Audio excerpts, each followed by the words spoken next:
Alright, hello everybody, welcome back. In today's video, we are going to begin to talk about the executive bureaucracy. And you will, of course, I hope, remember that the executive bureaucracy is one of the two major components of the executive branch of our federal government. You may also recall that the bureaucracy provides the machinery of government. But what exactly is a bureaucracy, and why do we have one? Well, your textbook defines the term bureaucracy as an organization that is structured hierarchically to carry out specific functions. Another way that you might articulate this same general idea is as follows: a complex structure of offices, tasks, rules, and principles of organization employed by large-scale institutions to coordinate the work of their personnel. In other words, a bureaucracy is just a way of making sure that the underlying functions of an institution are carried out by dividing up the labor and distributing different duties across a large number of professionals and offices, each of which handles its own set of responsibilities, and each of which is going to be organized under a central chain of command. As an example, there are a number of things that need to get done in order for Southeastern Oklahoma State University to educate its students. At the most basic level, I'm talking about teaching classes, but there's more than just teaching the classes, because we have a whole bunch of different types of classes, and no one individual among all the faculty is going to be qualified to teach all of them. I can teach political science courses, but I sure as heck am not the best person who you would want to reach out to were you to take a class on mathematics or quantum physics or computer sciences or agriculture or aviation. Okay? So instead of expecting one person to do all of the jobs, right, we hire a whole bunch of different professors. And of course, we can't just have each instructor teaching random classes. We need to make sure that each professor is teaching the right classes so that our students can graduate on time. And that means that we'll have department heads who can coordinate the teaching schedules of the professors within their respective departments. And we'll have administrators who will monitor the department heads to coordinate across departments. That itself is a rudimentary bureaucracy. But it becomes even more complicated when you factor in some of the other services that we need to provide to our students. We need maintenance and housing, technical support and financial services, psychological services, and policing. No one person could possibly handle all of these duties. So we hire a whole bunch of different people, and then we use a hierarchy to organize these offices and these functions across a whole bunch of different professionals, each of whom specializes in fulfilling his or her own set of responsibilities. That is our bureaucracy. And the executive bureaucracy of the United States federal government is going to operate in the exact same way. The president may be the chief executive, but he cannot handle every different type of issue that our country has to address in order for it to function. And Congress may create the laws, but it does not have the manpower to carry out these laws across the entire country. So instead of expecting the president or Congress to do everything on their own, we delegate these duties to the bureaucrats, a body of more than 2.6 million federal employees who administer, monitor, and execute the day-to-day process of governing our country on the ground level. It is important to note that the bureaucracy is a necessary component for the administration of our country in at least two critical ways. First, it provides us with a body of experts who usually know more about their duties than do our elected officials, and who are numerous enough to divide up complex tasks so that they can actually get done. Again, think about technical support at a university. The university has to decide what types of software we're going to use, but in order to make these decisions, we need the advice of technological experts who understand what type of programs we will need to invest in if we want to accomplish our goals. They don't necessarily set those goals, but they do help the administrators to figure out the best way to go about accomplishing those goals.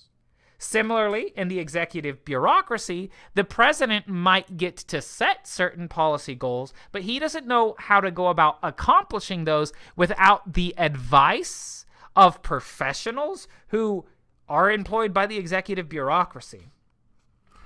The second way in which the bureaucracy is critically important to the functioning administration of our country is in that it provides us with the manpower necessary to complete tasks which, while not necessarily always complex, are nevertheless often very labor-intensive and logistically challenging.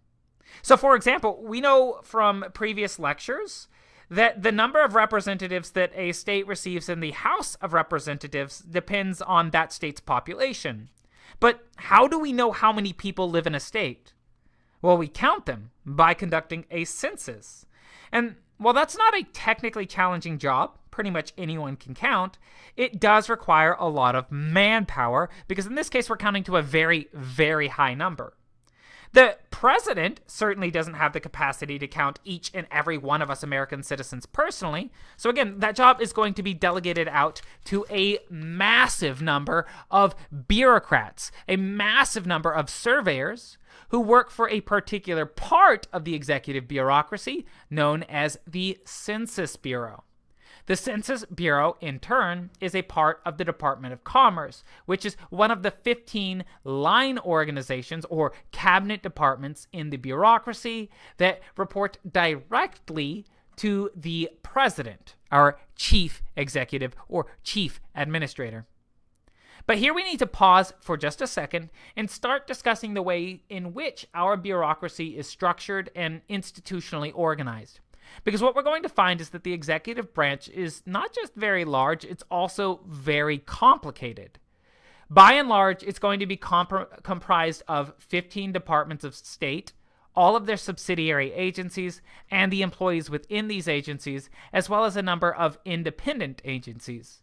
And we're going to talk about each of these items in turn. To do so, however, it might be useful to use an organizational table. So let's jump to the next slide.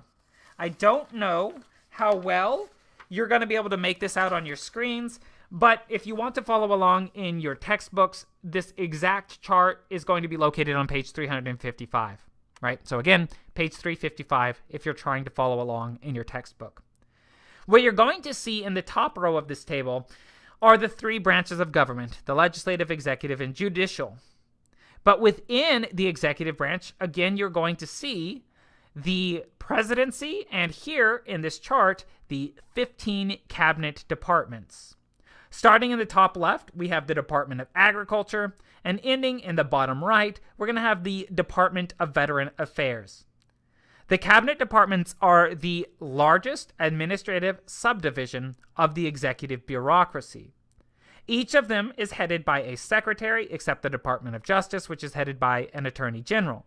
And each of the 15 departments that you see here in the middle of this table are going to answer and report directly to the president. Each of the cabinet departments is responsible for covering a very large policy area. For example, the Department of Homeland Security is charged with preventing terrorist attacks, minimizing damages from natural disasters, and securing our nation's borders. These are all very important duties, but there's a lot of smaller tasks that go into completing each and every one of them.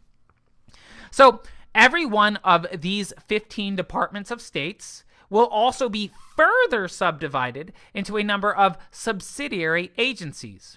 A part of protecting our country from terror attacks, for example, is making sure that terrorists aren't able to do things like hijack airplanes. So within the larger Cabinet Department of Homeland Security, we'll have the smaller, more specialized subsidiary Transportation Security Agency, or what we call the TSA. Okay? And at the same time, remember that large line item Cabinet Department of Homeland Security also has to handle natural disasters and immigration. So in addition to the TSA, it's also going to encompass the U.S. Immigrations and Custom Enforcement Offices and the Federal Emergency Management Agency, or FEMA. If you want a more in-depth breakdown of the 15 cabinet departments and all of their subsidiary agencies, I'd refer you to pages 356 to 357 of your textbook.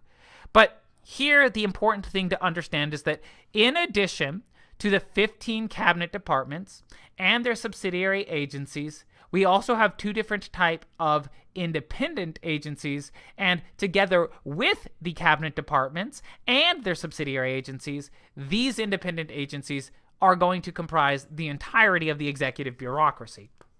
Okay?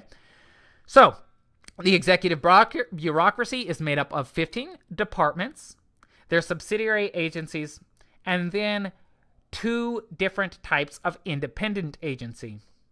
Okay? The independent agencies do not report to and are not a part of or as large as any of the cabinet departments. The first type of independent agency is the independent executive agency. An independent executive agency is an agency which is not located within a department, but which is more specialized and smaller than a department in its scope and function, and which reports directly to the president. Table 13-2 of your textbook provides a list of the different independent executive agencies and their respective duties in today's American government. But we don't need to know those details for our purposes here. So moving on, the second type of independent agency is what we refer to as the independent regulatory agency. These agencies are detailed on page 359, table 13-3 of your textbook. But again, we don't need all of the details. What I want you to know is that these independent regulatory agencies are basically agencies which do not have to report to either a cabinet or the president. Instead, they're giving more or less free rein to create their own rules and regulations within a specific issue area. The advantage of giving these agencies independence is that it frees them to address the practical, if sometimes very complicated problems that the public might not understand without having to worry about politics getting in the way. Of course, the disadvantage to this freedom is that these agencies tend to be very difficult to hold accountable if we, the American people, don't like what they're doing. But again, that's not necessarily bad because we don't always understand the technicalities of the issues that they have to handle. Either way, we'll elaborate on this point a little bit later. Now that we've talked about what the bureaucracy is and how it's organized, though, I want to start to look at the major functions that the bureaucracy fulfills. And remember, this is going to be a part of our learning objectives for lecture content this week, so do be sure that you're following along and taking notes. Generally speaking, we will find that we rely on the federal bureaucracy to play three different but very critical roles in American government. The first role is the one that we've focused on so far. The executive bureaucracy has the responsibility of implementing statutory laws. Okay, so remember from previous lecture, statutory laws are those laws passed by Congress. You can contrast these with, for example, constitutional laws, which are directly written into our nation's charter. You can also contrast them with administrative laws, but we'll talk about that in just a moment. Okay, so remember, statutory laws are laws passed by Congress, but Congress can't carry those out on its own. Okay, so what we're going to find is that once Congress has created a statute, a law, it is ultimately powerless to implement these laws on the ground level. And so, for example, if Congress created a new tax, you wouldn't see Congressman Mark Wayne Mullen showing up at your door to collect that revenue. Once again, The process of actually implementing the decision on the ground level, in this case of actually gathering the money that Congress has decided that we need to pay into the government, is going to be handled by the Internal Revenue Service, the IRS, which is a subsidiary agency within the Department of Treasury, which again is a part of the executive bureaucracy. So the bureaucracies provide the ground team and the foot soldiers necessary to execute government programs, laws, and policies. At the same time, they also provide us with a team of experts who are able to make sense of the sometimes very complex and technical jargon of very complicated pieces of legislation. This is important so that we know what the government's policies actually stipulate and how to follow or carry them out. Most congresspersons, for example, probably lack the necessary familiarity with engineering terminology to make sense of a bill or a proposed law on infrastructure. But the engineers who work for the National Highway Administration over in the Transportation Department of the executive bureaucracy do not lack this expertise, so they can read the bill, and therefore they do know what the laws passed by Congress actually say. However, carrying out congressional policies is only one small part of what the bureaucracy has come over time to do for our government in the modern world. Today, the bureaucracy also has the ability to create its own rules and regulations. We call the rules and regulations created by the bureaucracy, rather than the United States Congress or Constitution, administrative laws. Okay, so administrative laws are laws created by the executive bureaucracy. And that, I think, ought to be ringing some alarm bells for you, because once again, the executive branch is not supposed to be creating the laws.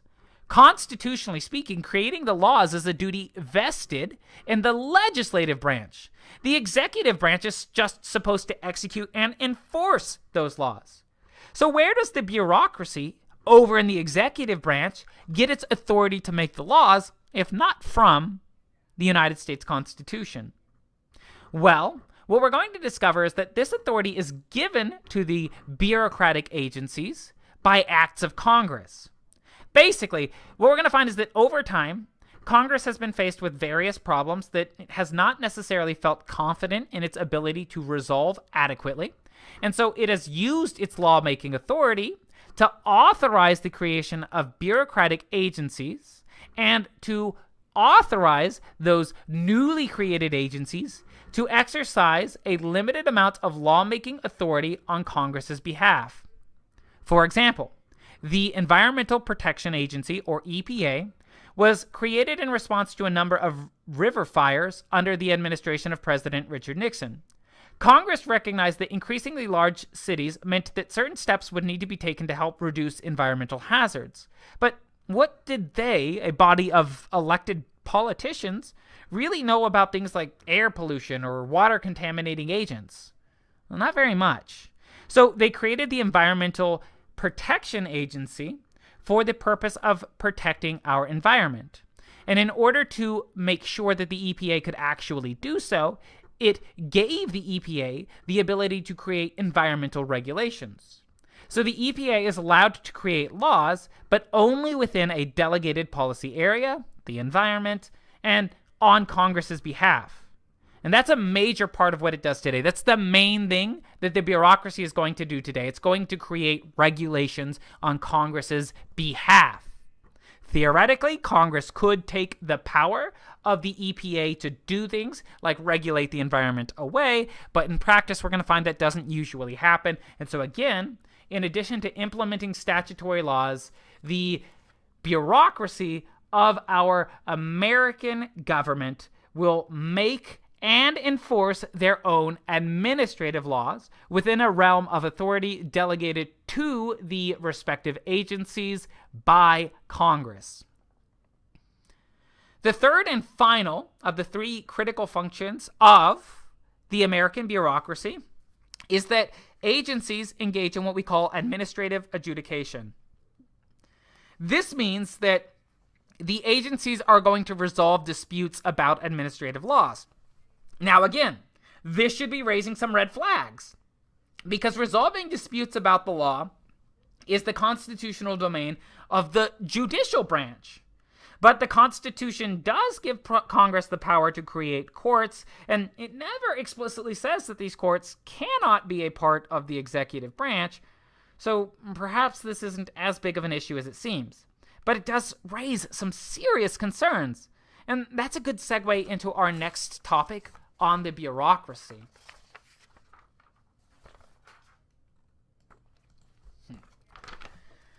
Now, what we've seen so far is that the bureaucracy is going to be very critical if our government is actually going to function on a day-to-day basis. It really handles the bread and butter of politics. It's really the machinery of government. It's really the ground team that administers our country on a day-to-day basis. If we want to, say, redistribute wealth to make sure that the poorest people in our country aren't dying of starvation, for example, we will need bureaucrats that can actually get people their supplemental nutrition benefits, or what we call food stamps. If we want roads, we need surveyors to make sure that those roads are safe, and contractors who can actually conduct repairs. But, while arguably necessary, the bureaucracy is still extremely problematic and very unpopular for several reasons. The most obvious, of course, is that we hate the DMV. No. In seriousness, bureaucracies can and often are seen as extremely clunky, wasteful, and inefficient. But since most of us are already familiar with these complaints, I'm going to start by focusing on some of the more constitutional considerations. So, if you've lost track of those 7 core principles of the Constitution, you might want to pause the video, stop, skim through your notes on that topic again, and then come back and proceed from there. Okay? So, the first big problem with the bureaucracy today, when we're talking about the Constitution, is that it has become fundamentally incompatible with our constitutional principle of separated powers. Right? Remember, on the previous slide, I told you that bureaucracies in our country make and enforce as well as adjudicate their own laws. That means that they're literally fulfilling all of the 3 fundamental functions of government, which our Constitution clearly says should be divided across the legislative, judicial, and executive branches, but never concentrated together in any one branch of the government. This, you will remember, is completely contradictory and completely contrary to what the framers wanted when they wrote our Constitution. They didn't agree about very much, but one thing that they did agree on was that concentrating all of the functions of government within one branch was a major threat to our individual liberties and freedoms. And yet, that's exactly what, over time, we've done through the gradual expansion of the bureaucracy into the massive machinery of state that it is today.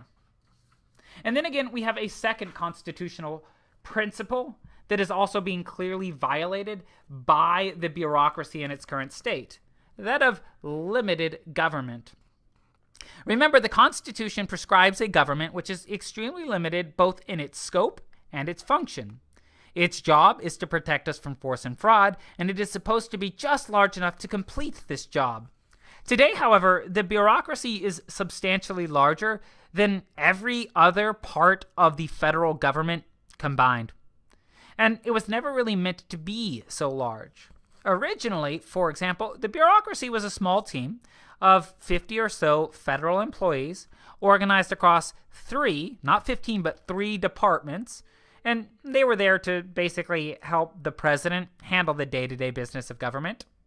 But today, as I've mentioned, the bureaucracy does have 15 departments, and it employs not 50 employees, but literally millions of different people. Even if you do not include the 1.3 or so million service men and women in the armed forces, which is technically a part of the bureaucracy, the executive bureaucracy is still the largest employer, not just in the United States, not just in the world, but again, in the history of human existence. And it's not just the scope or the number of employees within the federal bureaucracy that makes it fundamentally incompatible with our American constitutional belief in the concept of limited government. It's also the level of activity. Remember from our discussion of past lecture that the framers didn't want the government to be too active. They wanted it to fulfill a limited set of specific functions. And if you look forward in our reading and lecture to the legislative branch, you're going to find that in order to make sure that the federal government does not become too active, the framers designed a system of lawmaking which is very complicated and slow. It's very, very difficult for Congress to pass a law.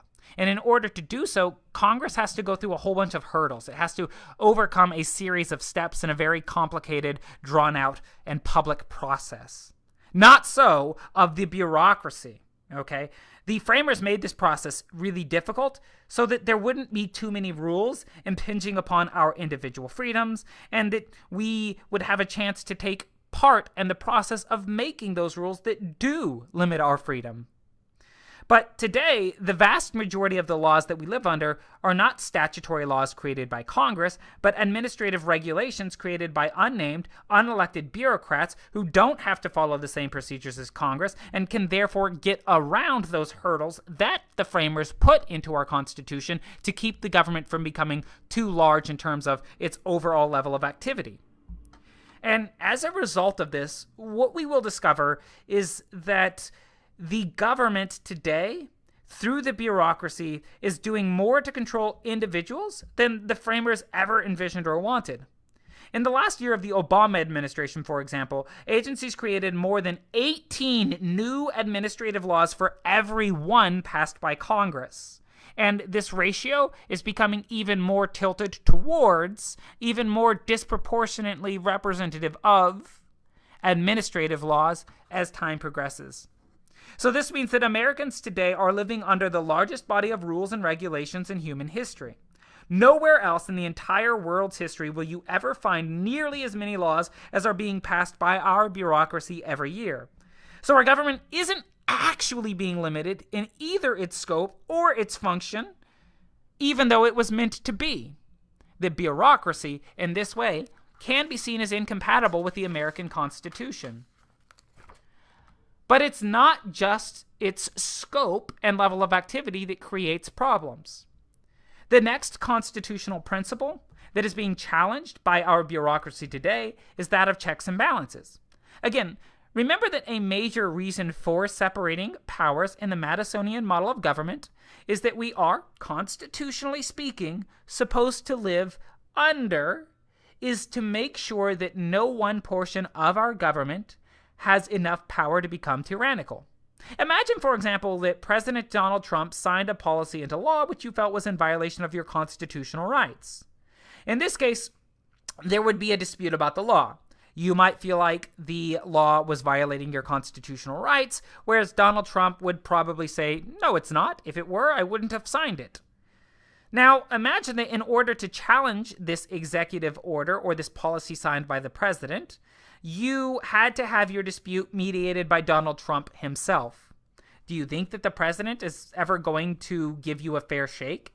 Do you think that the president is ever going to rule in your favor and declare his own actions unconstitutional?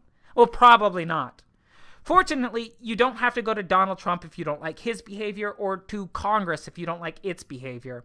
You can challenge the decision either of our president or of our Congress before an independent judiciary, a third-party neutral mediator, by bringing a lawsuit to the judicial branch. And in this way, again, you get that third party who can check the power of the president or check the power of Congress by declaring their actions unconstitutional. The same can be said of Congress, but it cannot be said of the bureaucracy. Why not? Because remember that the power to adjudicate disputes about administrative law belongs not to the judicial branch, but to the bureaucracy itself. So if you feel that, say, a regulation passed by the Environmental Protection Agency violates your constitutional rights, you don't get to go to the judicial branch. You don't receive or get a neutral mediator. The courts of our country have very little authority over administrative law. So in this case, if you did have a dispute about a policy passed by the EPA, you would have to take your complaint to the EPA. And again, it's very unlikely that the EPA's administrative tribunal is going to agree with you and rule its own policies unconstitutional. So there is, effectively speaking, no real meaningful check on the power of the bureaucracy. And this is especially true when looking at independent regulatory agencies that don't have to report to our elected leaders. This then brings us to our next major concern. The bureaucracy is also a violation of our constitutional principle of the social contract. Remember that one of the foundational principles that underpin our entire theory of government is that the legitimate government is one based on the consent of the governed. And how do we express or withdraw our consent to be governed? Well, we do so by choosing to vote for or against candidates running for office. But bureaucrats aren't elected. They're hired by other bureaucrats.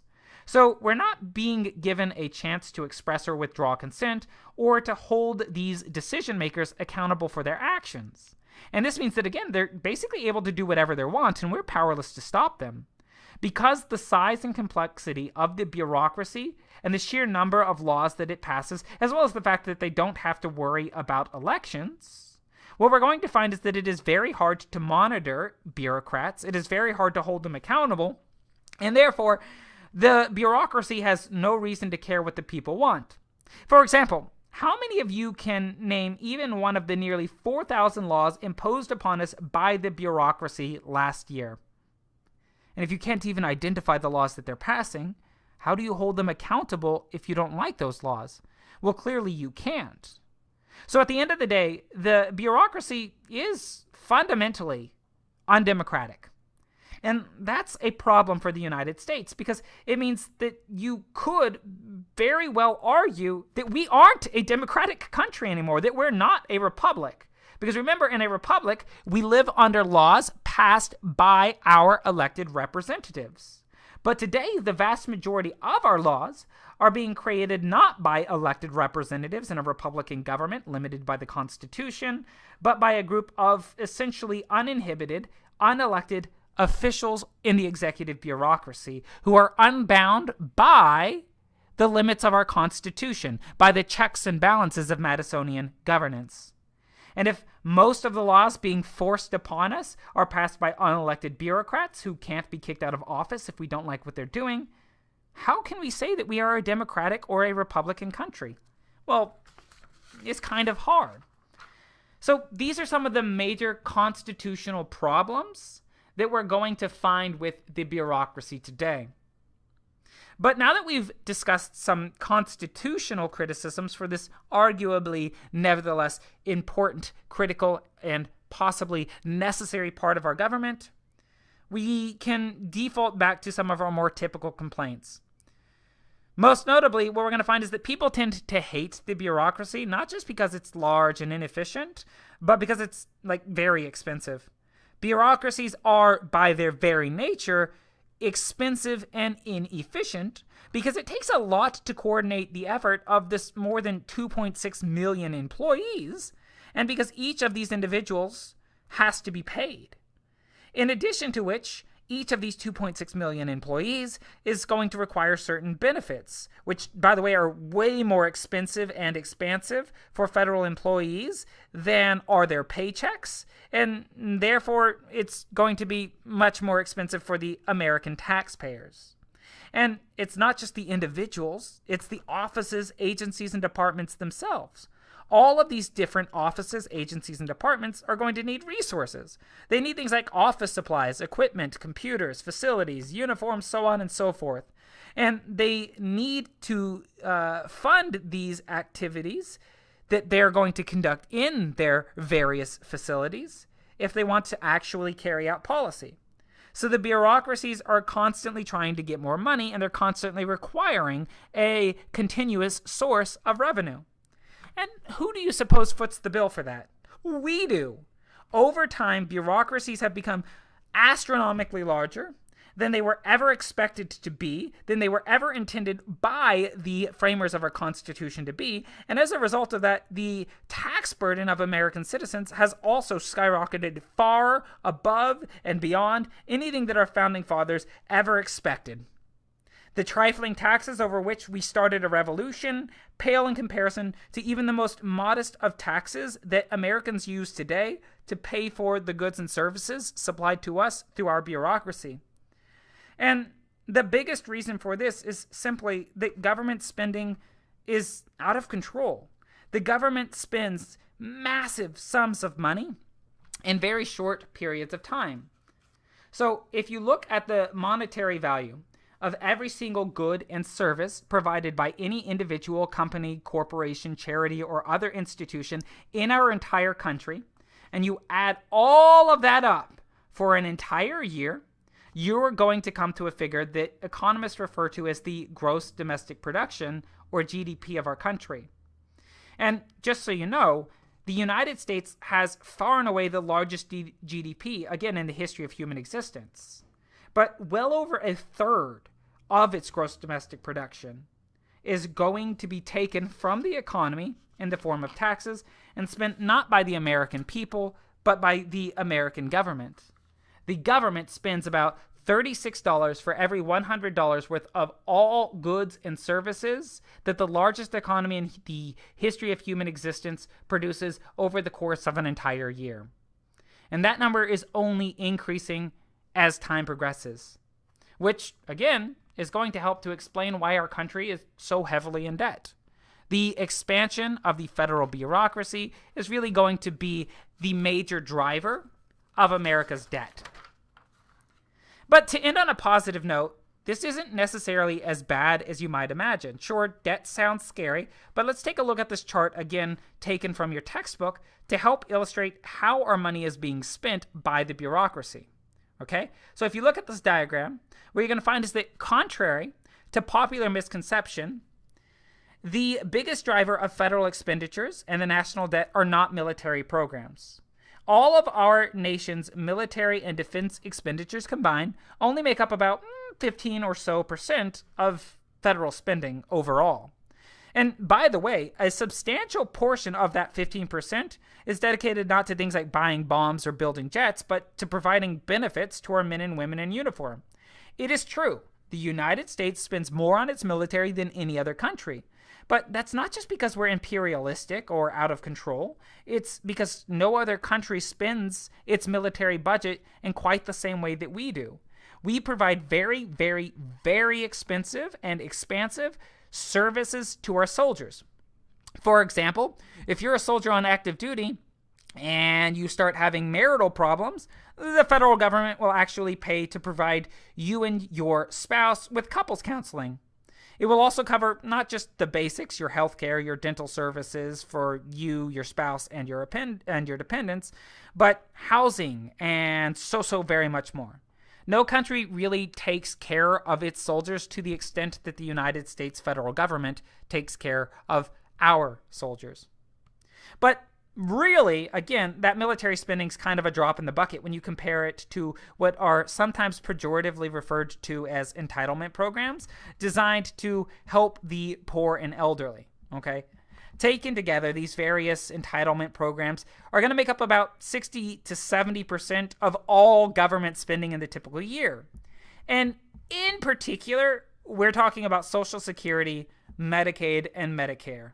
Okay, these are the biggest drivers of federal spending and the main reason why the American government is so heavily indebted, as well as the main reason why we, the American people, have such a high tax burden compared to where we've been in the past.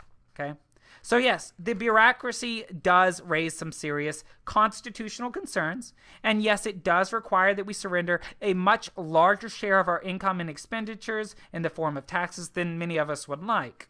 And for these reasons, certainly it is problematic, and certainly there is room for criticism. There is cause for concern. But at the same time, remember that the bureaucracy also provides a lot of valuable services in exchange for our support. And furthermore, while it might not be constitutional in a strict sense of the term, you could argue that it is nevertheless necessary for our government to continue being relevant on a day-to-day basis. At the end of the day, Congress can't count us. So if we want proportional representation in the House, as the Constitution requires, we need a Census Bureau.